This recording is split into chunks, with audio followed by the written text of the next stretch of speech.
दोस्तों, अगर आपने थंबनेल देखकर इस वीडियो पर क्लिक किया है तो जाहिर है आप भी जानना चाहते हैं कि आखिर कैलाश पर्वत की चोटी पर क्या है। सदियों से इस रहस्यमयी पर्वत को लेकर अलग अलग मान्यताएं चलती आ रही हैं। कोई कहता है कि यहाँ साक्षात भगवान शिव निवास करते हैं, यानी ये उनका दिव्य धाम है। वहीं कुछ वैज्ञानिक इसे एक रहस्यमयी पिरामिड बताते हैं। लेकिन सच्चाई क्या है? क्या वाकई कोई ऐसी अदृश्य शक्ति है जो इंसान या किसी मशीन को वहां पहुंचने से रोक देती है? क्या ये कोई दैवी चमत्कार है या कोई ऐसा रहस्य जिसे समझना इंसान की सोच से भी बाहर है? अगर आप भी इन सवालों के जवाब जानना चाहते हैं तो इस वीडियो को अंत तक जरूर देखिए, क्योंकि आज हम आपको बताने जा रहे हैं वो कहानी जो वर्षों से लोगों के मन में एक रहस्य बनकर छुपी हुई है कि आखिर कैलाश की सबसे ऊंची चोटी पर क्या है। कहते हैं इस रहस्य को एक तपस्वी साधु ने अपने जीवन के अंतिम समय में अपने शिष्य को बताया था। क्या था वो रहस्य? क्यों आज तक कोई भी इंसान कैलाश के शिखर तक नहीं पहुंच पाया? अगर आप भी जानना चाहते हैं उस साधु की कही बातें तो जुड़े रहिए इस वीडियो के साथ।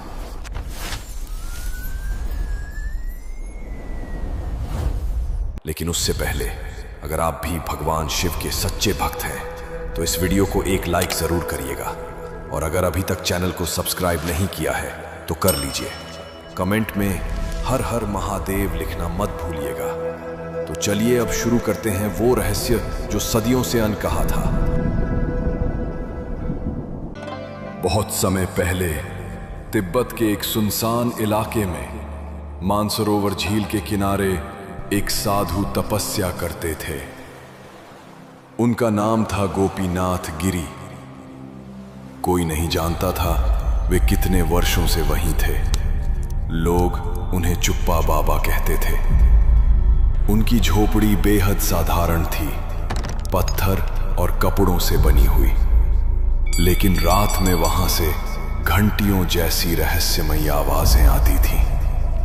इस पवित्र झील को हिंदू, बौद्ध, जैन सभी पवित्र मानते हैं, क्योंकि माना जाता है कि यही भगवान शिव का निवास स्थान है। कुछ वैज्ञानिक इसे ब्रह्मांड का केंद्र कहते हैं और वर्ल्ड पिरामिड भी।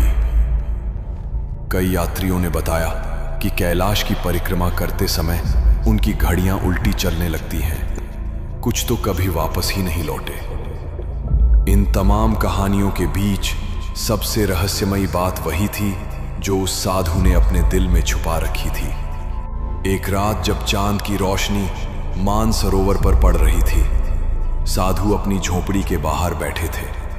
उनके 4 शिष्य भी उनके पास आ बैठे। सबसे छोटा शिष्य काशीगिरी कांपता हुआ बोला, गुरुदेव, आपने कैलाश के शिखर पे क्या देखा था? साधु ने शांत स्वर में कहा, मैंने वहां केवल बर्फ या पत्थर नहीं देखे, मैंने कुछ ऐसा देखा जिसे कोई मान भी नहीं सकता। यह सिर्फ एक कहानी नहीं, आत्मा की परीक्षा है। उन्होंने कहा, मैं तुम्हें 3 रातों में यह कथा सुनाऊंगा, हर रात एक हिस्सा। अगर किसी को डर है तो अभी लौट जाओ। कोई नहीं गया।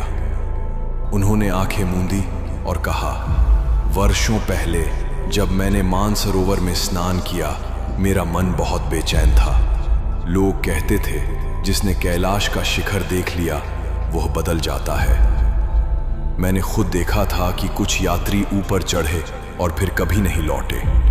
मैंने जाना वहां कोई और शक्ति पहरा देती है।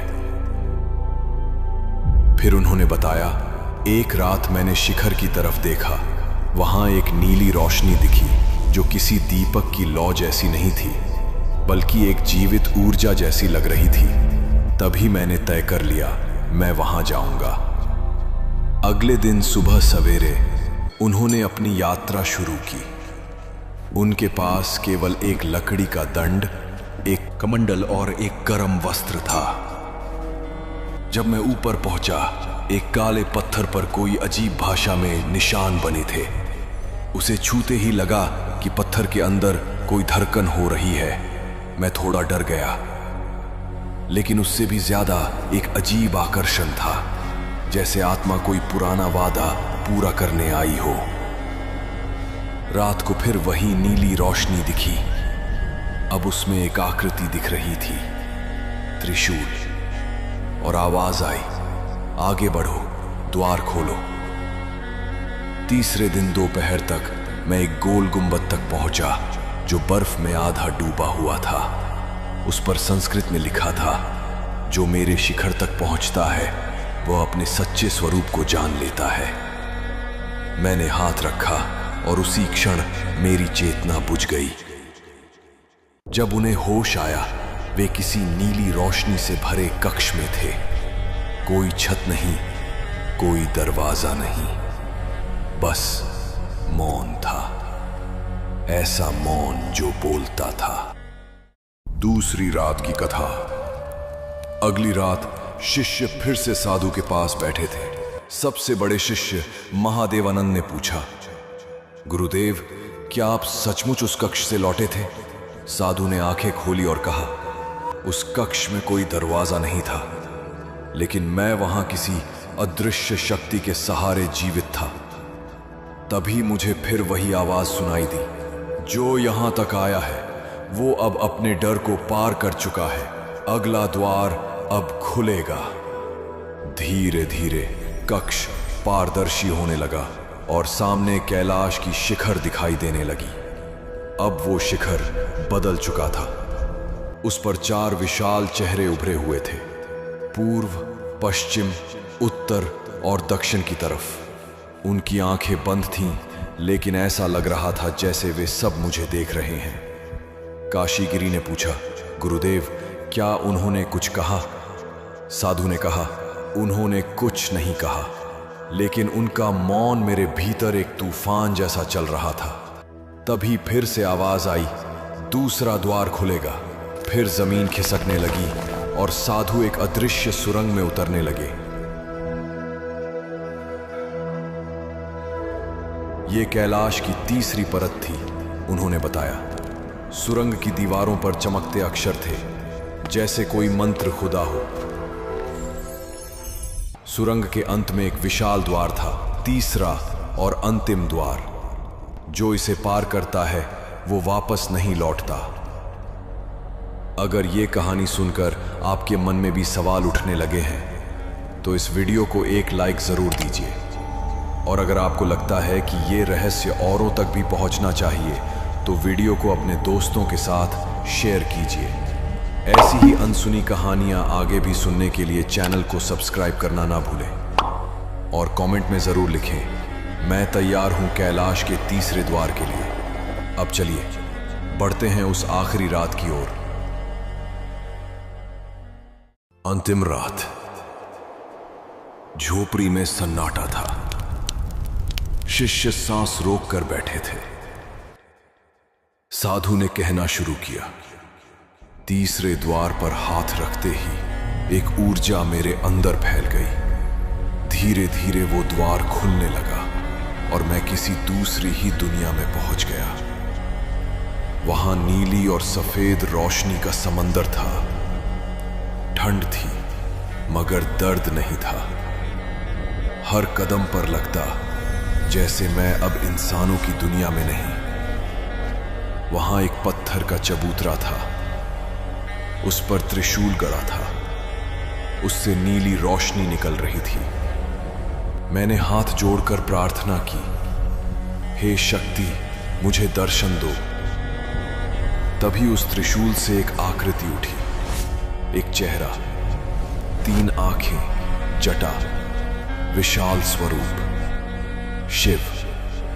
वो कोई मूर्ति नहीं थी, ना कोई कल्पना, वो एक जीवित उपस्थिति थी। मैं रेत की तरह उनके सामने छोटा महसूस कर रहा था। तभी भीतर एक आवाज गूंजी, जो यहां तक आया है उसे अब द्वंद्व से मुक्ति मिलेगी। साधु बोले। मेरी सांस रुकने लगी, मैं शरीर से बाहर जाने लगा। तब मैंने जाना, कैलाश कोई चोटी नहीं, ये चेतना का द्वार है।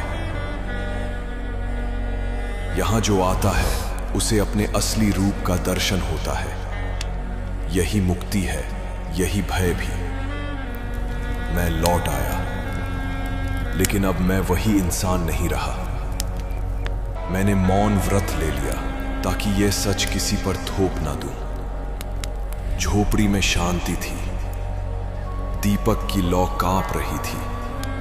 काशीगिरी ने धीरे से पूछा, गुरुदेव, क्या यह सब सपना था? साधु ने मुस्कुरा कर कहा, अगर आत्मा उसमें डूब जाए तो सपना भी सच हो जाता है। कैलाश के शिखर पर कोई मूर्ति नहीं, कोई चमत्कार नहीं। वहां तुम्हारा असली चेहरा छुपा है। जो उसे देख लेता है उसके लिए जीवन और मृत्यु का फर्क मिट जाता है। साधु ने आंखें बंद कर ली। दीपक की लौ बुझ गई।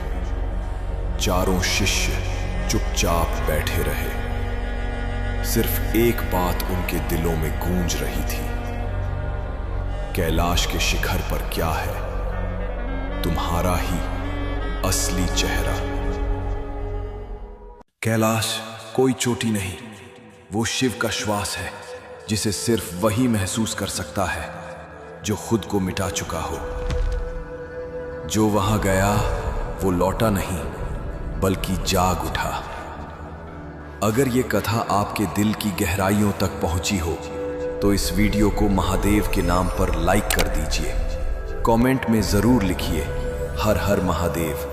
और अगर आप भी शिव के इस रहस्य से जुड़े रहना चाहते हैं तो चैनल को सब्सक्राइब कर लीजिए। इस वीडियो को एक भक्त की तरह शेयर करिए ताकि महादेव का नाम हर कोने तक गूंजे। हर हर महादेव।